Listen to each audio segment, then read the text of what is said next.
Hola, ¿qué tal? Buen día, ¿cómo estás? Mi nombre es Raúl Iván Figueroa Arechiga y hoy hablaré sobre el Código Fiscal de la Federación desde los artículos del primero al quinto. Uno de los requisitos indispensables para que en México exista un verdadero Estado de Derecho tiene que ver con el correcto desarrollo de los mecanismos de garantía jurisdiccional de los derechos. Para alcanzar dicho objetivo, estimamos que es indispensable que los actores principales del drama judicial conozcan a profundidad las normas aplicables,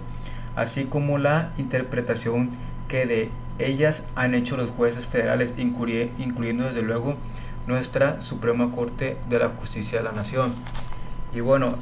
el, el Código Fiscal de la Federación,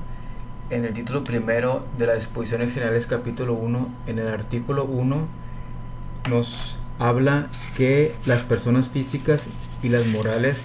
están obligadas a contribuir para el gasto público conforme a las leyes fiscales respectivas, y las disposiciones de este código se aplicarán en su efecto y sin perjuicio de lo dispuesto por los tratados internacionales de los que México sea parte. Solo mediante ley podrá destinarse una contribución a un gasto público específico, y la Federación queda obligada a pagar contribuciones únicamente cuando las leyes lo señalen expresamente, y los estados extranjeros, en casos de reciprocidad, no están obligados a pagar impuestos. No quedan comprendidas en esa extensión las entidades o agencias pertenecientes a dichos estados, y las personas que de conformidad con las leyes fiscales no estén obligadas a pagar contribuciones únicamente tendrán las otras obligaciones que establezcan en forma expresa las propias leyes. Y en el artículo segundo nos habla que las contribuciones se clasifican en impuestos, aportaciones de seguridad social, contribuciones de mejoras y derechos, las que se definen de la siguiente manera. Los impuestos son las contribuciones establecidas en la ley que deben pagar las personas físicas y morales que se encuentren en la situación jurídica o de hecho prevista por las mismas, y que sean distintas de las señaladas en las fracciones segunda, tercera y cuarta de ese artículo. Y las aportaciones de seguridad social son las contribuciones establecidas en ley a cargo de personas que son sustituidas por el Estado en el cumplimiento de obligaciones fijadas por la ley en materia de seguridad social, o a las personas que se beneficien en forma especial por servicios de seguridad social proporcionados por el mismo Estado. Y las contribuciones de mejoras son las establecidas en ley a cargo de las personas físicas y morales que se beneficien de manera directa por obras públicas. Y en el cuarto, los derechos son las contribuciones establecidas en ley por el uso o aprovechamiento de los bienes del dominio público de la nación, así como por recibir servicios que presta el Estado en sus funciones de derecho público, excepto cuando se presten por organismos descentralizados u órganos desconcentrados, cuando en este último caso se trate de contraprestaciones que no se encuentren previstas en la Ley Federal de Derechos. Y bueno, los elementos para determinar su proporcionalidad y equidad. El principio tributario de proporcionalidad no puede apreciarse como en los impuestos, tomando en cuenta la capacidad contributiva del obligado, pues las actividades de usar o aprovechar dichos bienes no reflejan por sí solos de modo patente disponibilidad económica, y de ahí que el citado principio constitucional se haga derivar partiendo del acto de permisión del Estado del grado de aprovechamiento de los bienes del dominio público, medido en unidades de consumo o de utilización de acuerdo con la naturaleza del bien. Y bueno, respecto a las multas, son fiscales cuando su origen en una resolución de naturaleza fiscal, y deben estimarse que las multas que se imponen a un particular con motivo del incumplimiento de una obligación fiscal necesariamente participen de la naturaleza de la resolución que le dio origen, y al referirse a una cuestión de carácter fiscal también tiene ese carácter la multa, pues por crédito fiscal debe entenderse todo lo que pueda percibir el Estado que provengan de contribuciones. Y bueno, eso es parte de una jurisprudencia del artículo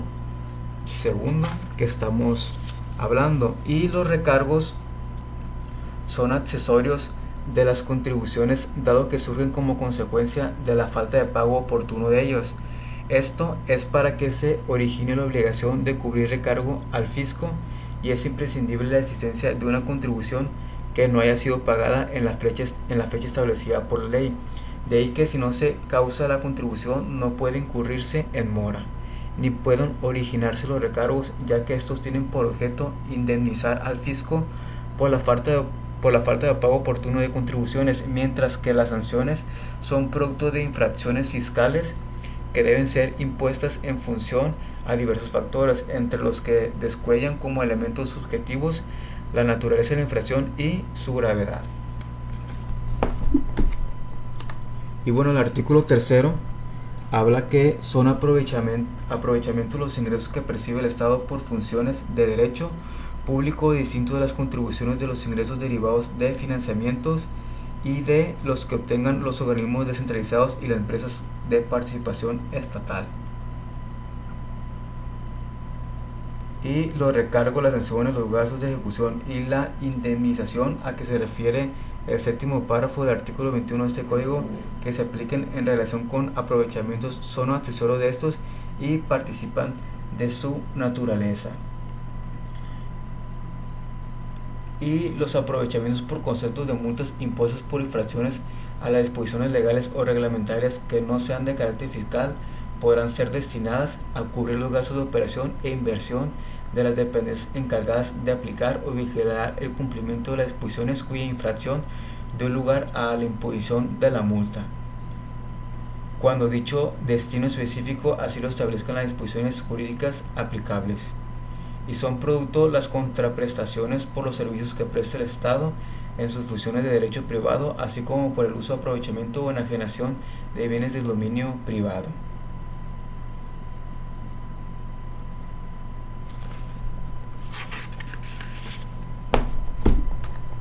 Y en el artículo cuarto menciona que son créditos fiscales los que tengan derecho a percibir el Estado o sus organismos descentralizados que provengan de contribuciones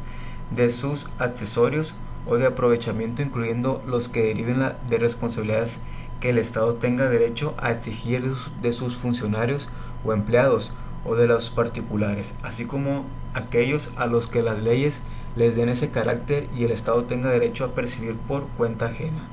Y la recaudación proveniente de todos los ingresos de la Federación, aun cuando se destinen a un fin específico, será por la Secretaría de Hacienda y Crédito Público o por las oficinas que dicha Secretaría autorice.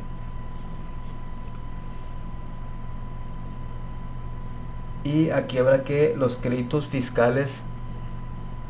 si un particular se hizo acreedor a una pena convencional por el incumplimiento a un contrato administrativo federal que tiene un régimen especial en razón de los intereses públicos a que se pretende atender, es evidente que se está en presencia de una responsabilidad que el Estado tiene derecho a reclamar y consecuentemente tiene naturaleza de crédito fiscal, por lo que es exigible a través del procedimiento administrativo de ejecución que tenga el Estado. Y la autodeterminación de contribuciones, la cantidad que el contribuyente comunica al fisco como monto de su adeudo constituye un crédito fiscal, previa ratificación o rectificación de la autoridad fiscal, y los particulares están obligados a determinar las contribuciones a su cargo, las que se causen conforme se realizan las situaciones jurídicas o de hecho previstas en las leyes fiscales vigentes durante el lapso en que ocurra, con independencia de que la autoridad hacendaria pueda, en ejercicio de las facultades de comprobación que la propia ley establece, determinar tales contribuciones. De lo que se sigue que por crédito fiscal se entiende en general el adeudo que el gobernado tiene con el Estado, sin que importe la índole o situación jurídica del deudor, ni la fuente de la obligación, la que puede derivar a una norma tributaria de la actividad del Estado o de la determinación de los propios contribuyentes. Y bueno, el artículo cuarto A menciona que los impuestos y sus accesorios exigibles por los estados extranjeros cuya recaudación y cobro sea solicitado a México de conformidad con los tratados internacionales sobre asistencia mutua en el cobro de los que México sea parte, le será aplicable las disposiciones de este código referentes a la notificación y ejecución de los créditos fiscales. Y la Secretaría de Hacienda y Crédito Público o las oficinas que ésta autorice recaudarán de conformidad con los tratados internacionales antes señalados los impuestos y sus accesorios exigibles por los estados extranjeros. Y bueno, en el artículo 5 comenta que las disposiciones fiscales que establezcan cargas a los particulares y las que señalan excepciones a las mismas, así como las que fijan las infracciones y sanciones, son de aplicación estricta, y se considera que establecen cargas a los particulares las normas que se refiere al sujeto, objeto, base, tasa o tarifa,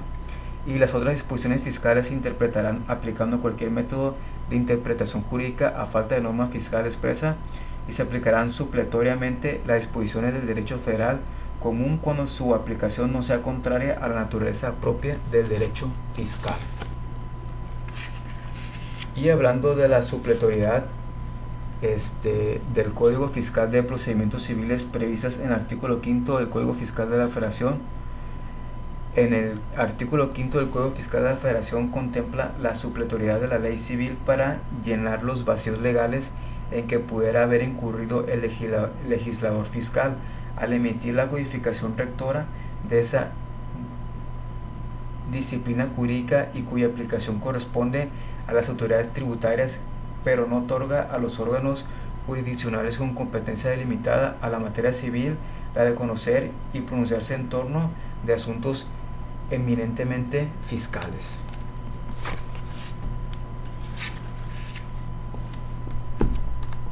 Y bueno, en el 5A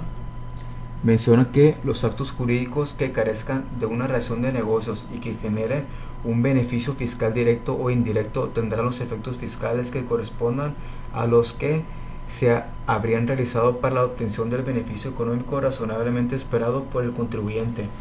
Y en el ejercicio de sus facultades de comprobación, la autoridad fiscal podrá presumir que los actos jurídicos carecen de una razón de negocios con base en los hechos y circunstancias del contribuyente conocidos al amparo de dichas facultades, así como de la valoración de los elementos, la información y documentación obtenidos durante las mismas.